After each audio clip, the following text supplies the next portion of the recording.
Dear viewers, السلام علیکم ورحمۃ اللہ وبرکاتہ۔ یہ ویڈیو نمازی خواتین و حضرات کے لیے پیش کی جا رہی ہے کہ وہ نماز کو جو ہے وقت پر پڑھیں، سستی نہ کریں اور قضا بھی نہ ہونے دیں، کیونکہ اس ویڈیو کو آخر تک سنیں گے تو پتہ چلے گا کہ ایسے لوگوں کی سزا کتنی خوفناک ہے۔ اور اپنے چینل کو سبسکرائب کرنا مت بھولیے گا۔ صحیح مسلم حدیث نمبر 1568 کے مطابق سعید نے قتادہ سے اور انہوں نے حضرت انس بن مالک رضی اللہ تعالیٰ عنہ سے حدیث سنائی۔ کہا، اللہ کے نبی صلی اللہ علیہ وسلم نے فرمایا، جو شخص کوئی نماز بھول گیا یا اسے ادا کرنے کے وقت سوتا رہ گیا تو اس نماز کا کفارہ یہی ہے کہ جب اسے یاد آئے وہ اس نماز کو پڑھ لے۔ قضا کرنا یہ کتنا بڑا گناہ ہے اور اس کی سزا کیا ہے؟ ایک حدیث پاک سنیے۔ نبی رحمت صلی اللہ علیہ وسلم نے ارشاد فرمایا کہ معراج کی شب میں نے دیکھا، معراج کی رات میں نے دیکھا کہ ایک شخص جو ہے وہ لیٹا ہوا ہے اور ایک شخص اس کے اوپر بھاری سا پتھر لے کر کھڑا ہوا ہے، اور وہ شخص جو ہے وہ اوپر سے اس پتھر کو اس کے سر کے اوپر پٹخ دیتا ہے، یعنی اوپر سے اس پتھر کو چھوڑتا ہے اور وہ سر کے اوپر آ کر لگتا ہے اس شخص کے لیٹے ہوئے شخص کے اوپر، اور اس پتھر کی وجہ سے اس شخص کا سر جو ہے وہ کچلا جاتا ہے، یعنی کیما بن جاتا ہے، اور پھر وہ شخص جو ہے پتھر اٹھاتا ہے، پھر اوپر سے چھوڑتا ہے، پھر اس کا سر کچلا جاتا ہے، پھر وہ اٹھاتا ہے۔ اسی طرح یہ چیز جب نبی رحمت صلی اللہ علیہ وسلم نے دیکھی تو حضرت جبرائیل سے پوچھا کہ اے جبرائیل، یہ کون شخص ہے، اس نے کون سا گناہ کیا ہے جو اس کو اتنی سخت سزا دی جا رہی ہے؟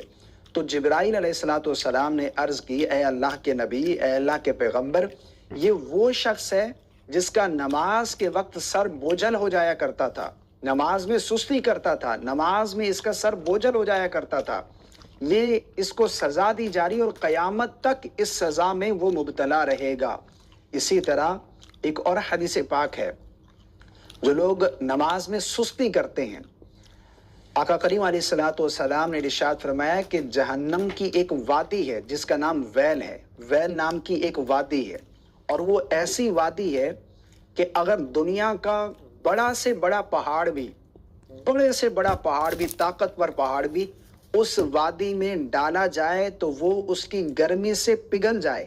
اس وادی کی گرمی سے وہ بڑے سے بڑا طاقتور مضبوط پہاڑ بھی پگھل جائے۔ فرمایا یہ ان لوگوں کا ٹھکانہ ہے جو نماز میں سستی کرتے ہیں، یعنی نماز پڑھتے تو ہیں لیکن سستی کرتے ہیں، وقت گزار کر پڑھتے ہیں، وقت گزر جانے کے بعد پڑھتے ہیں، اور قضا کرنے پہ انہیں کوئی شرمندگی بھی نہیں ہوتی، اللہ کی بارگاہ میں توبہ بھی نہیں کرتے،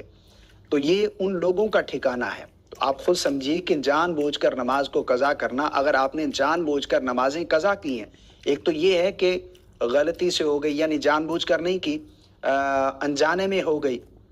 سوئے ہوئے تھے، آنکھ نہیں کھلی، نماز قضا ہو گئی، یا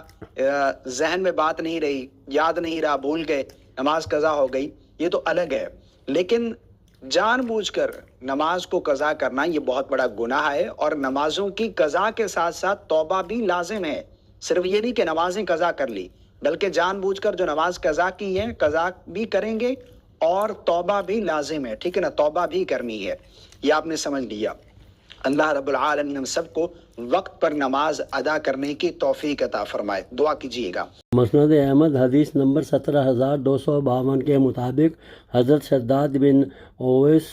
رضی اللہ تعالیٰ عنہ سے مروی ہے کہ نبی صلی اللہ علیہ وسلم نے ارشاد فرمایا، میرے بعد ایسے حکمران بھی آئیں گے جو نماز کو اس کے وقت سے مؤخر کر دیا کریں گے، لہذا تم نماز اپنے وقت پر پڑھ لیا کرو اور ان کے ساتھ نفلی نماز بھی پڑھ لیا کرو۔ اس حدیث سے یہ بھی ثابت ہوتا ہے کہ جو نفل نمازوں کا انکار کر دیں، ایسا نہیں ہے، رسول پاک نے نفل نمازیں پڑھی ہیں اور انہوں نے صحابہ کرام کو اس کا حکم بھی دیا ہے۔ تو نفل نمازیں چھوڑنے والے جو ہے وہ رسول پاک کے نافرمان ہیں۔